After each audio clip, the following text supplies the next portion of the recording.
আমরা পড়ব যে vector forms of Coulomb's law এর ভেক্টর ফর্ম। তো যেহেতু আমরা কি নেক্সট দিন পড়েছিলাম যে কুলম্বস যে ফর্মুলা আবিষ্কার করেছিলেন যে দুটো আধানের মধ্যে ক্রিয়াশীল বল, তার ম্যাগনিটিউড পার্টটা পড়েছিলাম। যেহেতু ফোর্স একটা ভেক্টর কোয়ান্টিটি, সেই জন্য কি ম্যাগনিটিউড সঙ্গে সঙ্গে মান থাকার সঙ্গে সঙ্গে তার একটা ডিরেকশন থাকবে, দিক থাকবে। তো সেই দিকটাকে মেনশন করার জন্য আমাদের যেটা পড়তে হবে সেটা হচ্ছে ভেক্টর ফর্মটা পড়তে হবে। এবং ভেক্টর ফর্ম পড়লে আমরা বুঝতে পারবো যে দুটো আধান যে ফোর্স অ্যাপ্লাই করছে তার ডিরেকশানটা কোন দিকে। তো এখানে দেখো একটা ফিগার আছে যে দুটো আধান আমার নেওয়া হয়েছে এই ফিগার থেকে, যে দুটো আধান কি Q1 এবং Q2 দুটো আধান আছে। তো মনে করলাম যে সাপোজ যে দুটো আধান পজিটিভ আধান। তো পজিটিভ আধান হওয়ার জন্য তারা পরস্পরকে কী করবে, একটা রিপালসিভ ফোর্স তাদের মধ্যে অ্যাক্ট হবে।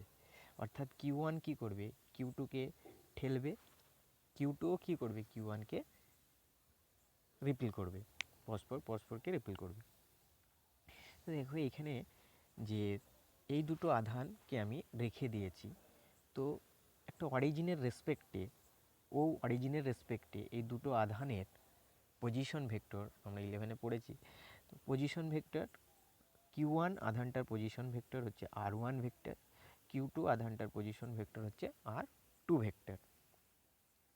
নেক্সট দেখো যে এখানে লেখা আছে যে R21 ভেক্টর।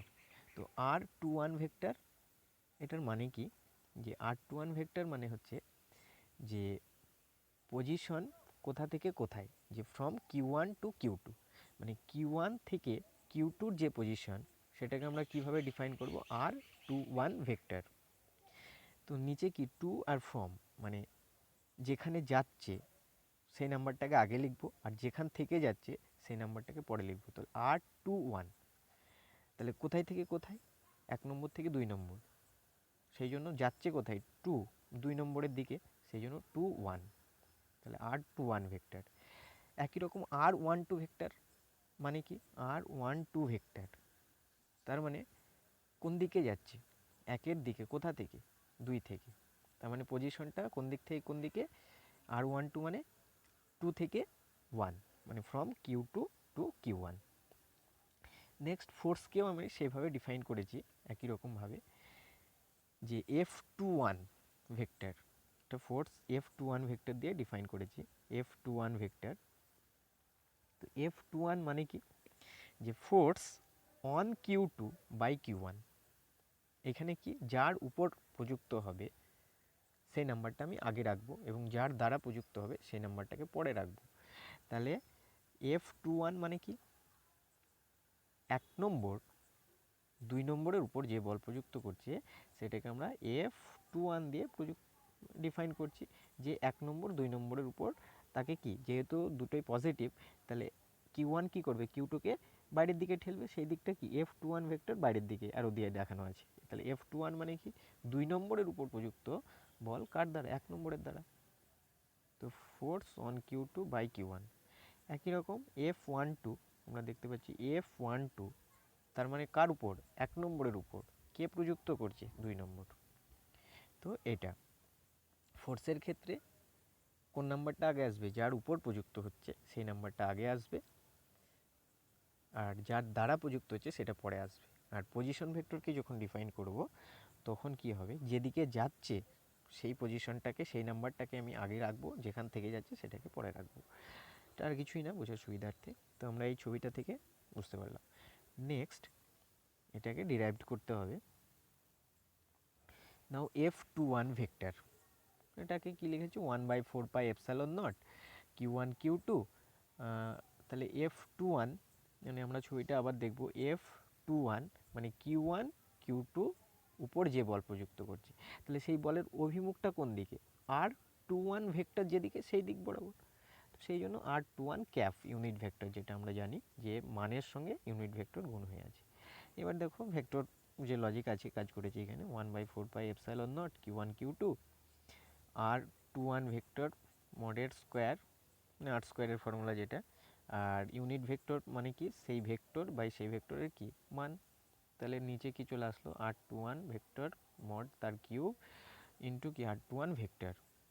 অ্যান্ড সিমিলারলি কি আমরা f12টা বার করতে পারবো, f12 তাহলে কোন দিকে হবে, 2 নম্বর, যেহেতু 1 নম্বর উপর প্রযুক্ত করছে তাহলে ডিরেকশনটা কোন দিক বরাবর, r12 ভেক্টর বরাবর। সেই জন্য সিমিলারলি কী করেছে, f12 ইজ ইকুয়াল টু কি 1/4πε0 q1 q2 বাই হচ্ছে r12 cube into r12 vector.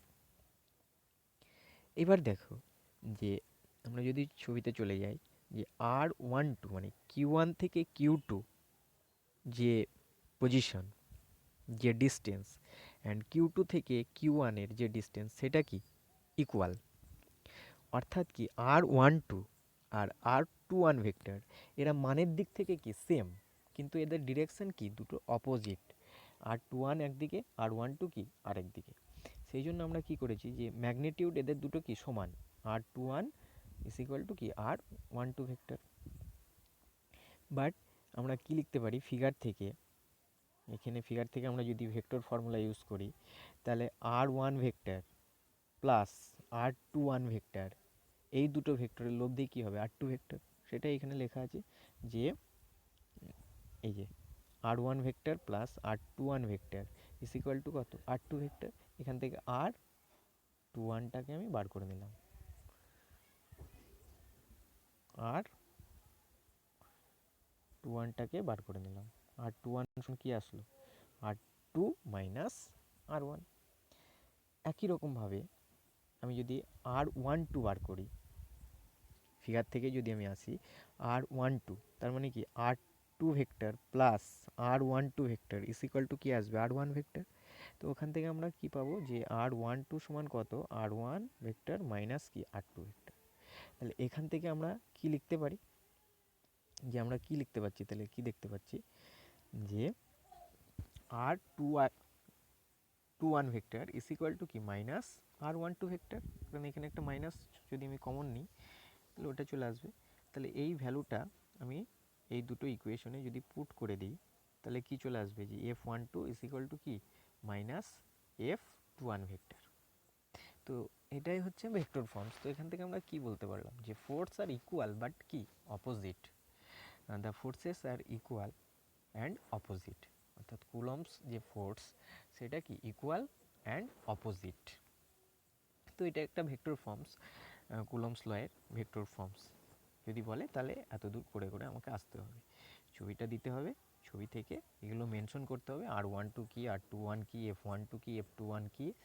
Next f21 এর যে ফর্মুলা আমরা যে ম্যাগনিটিউড পার্ট জানি তার সঙ্গে ডিরেকশন ইউনিট ভেক্টরটা গুণ করে যে ফর্মুলা সেটা জানি। নেক্সট ভেক্টরের যে লব্ধির ফর্মুলা ত্রিভুজ সূত্র সেটাকে কাজে লাগিয়ে r12 সমান মাইনাস r21, তাহলে এখানে পুট করে দিলাম দুটো ইকুয়েশনে, তাহলে এখান থেকে আমরা f12 ভেক্টর সমান মাইনাস f21 ভেক্টর পেয়ে গেলাম। তো এখান থেকে আমরা কি দেখতে পেলাম, যে যে দুটো আধানের মধ্যে যে ফোর্স সেটা কি ইকুয়াল অ্যান্ড অপোজিট। এটা হচ্ছে vector form of Coulomb's law. Next একটা জিনিস আমাদের পড়তে হবে, যে মহাকর্ষ বল আর কুলম্বস ফোর্স, অর্থাৎ গ্র্যাভিটেশনাল ফোর্স আর কুলম্ব ফোর্সের মধ্যে ডিফারেন্সটা কোথায়, পার্থক্যটা কোথায়। তো ফার্স্ট পার্থক্য আমরা কি বলতে পারি, যে মহাকর্ষ বল যেটা, যে সেটা হচ্ছে মানে দুটো বস্তুর ভরের উপর ডিপেন্ড করে, মহাকর্ষ বলটা ভরের গুণফলের সঙ্গে সমানুপাতিক। কিন্তু স্থির তড়িৎ বল যেটা, কুলম্ব ফোর্স যেটা, সেটা কি আধানের উপর ডিপেন্ড করে, আধানের গুণফলের সঙ্গে সমানুপাতিক। এটা একটা ডিফারেন্স। নেক্সট 2 নম্বর ডিফারেন্স কি বলতে পারি, যে মহাকর্ষীয় বল যেটা সেটা মাধ্যমের উপর ডিপেন্ড করে না, অর্থাৎ দুটো বডিকে আমি কোন মিডিয়ামে রাখছি তার উপর কুলম্ব ফোর্স ডিপেন্ড করে না। কিন্তু মহাকর্ষীয় বল ডিপেন্ড করে না, কিন্তু কুলম্ব ফোর্স যেটা, কুলম্বীয় বল যেটা বা স্থির তড়িৎ বল যেটা, সেটা হচ্ছে মাধ্যমের উপর ডিপেন্ড করে। অর্থাৎ দুটো আধানকে আমি কোন মাধ্যমে রাখছি তার উপর কিন্তু কুলম্বীয় ফোর্স যেটা সেটা ডিপেন্ড করে। আর মহাকর্ষীয় বল শুধুমাত্র আকর্ষণ বল, কিন্তু কুলম্বীয় যে ফোর্স সেটা কি হতে পারে, আকর্ষণও হতে পারে আর বিকর্ষণও হতে পারে। Gravitational force is weak force, but electrostatic force যেটা কুলম্ব ফোর্স যেটা সেটা স্ট্রং ফোর্স। তো এইগুলো হচ্ছে আমার মেন ডিফারেন্সেস। নেক্সট যদি আমি বলি দুটো ফোর্সের মধ্যে সিমিলারিটি কোথায়, তো দুটোই কি ইনভার্স স্কোয়ার লকে ফলো করে, অর্থাৎ দূরত্বের বর্গের ব্যস্তানুপাতিক, এটা একটা বলা যেতে পারে। আচ্ছা, তারপরে মহাকর্ষীয় বল ভরের গুণফলের সঙ্গে সমানুপাতিক, এটা আধানের গুণফলের সঙ্গে সমানুপাতিক। তো এইগুলো মহাকর্ষীয় বল আর স্থির তড়িৎ বলের মধ্যে মিল এবং অমিল পার্থক্য, এগুলো হচ্ছে। তো নেক্সট কুলম্বস ল হলো, কুলম্বস ল এর ভেক্টর ফর্মস হলো, এইগুলো আমাদের জানতে হলো। নেক্সট আমাদের এখান থেকে কিছু ম্যাথমেটিক্স করতে হবে, মানে প্রবলেমস করতে হবে, সেগুলো আমরা নেক্সট দিন করব।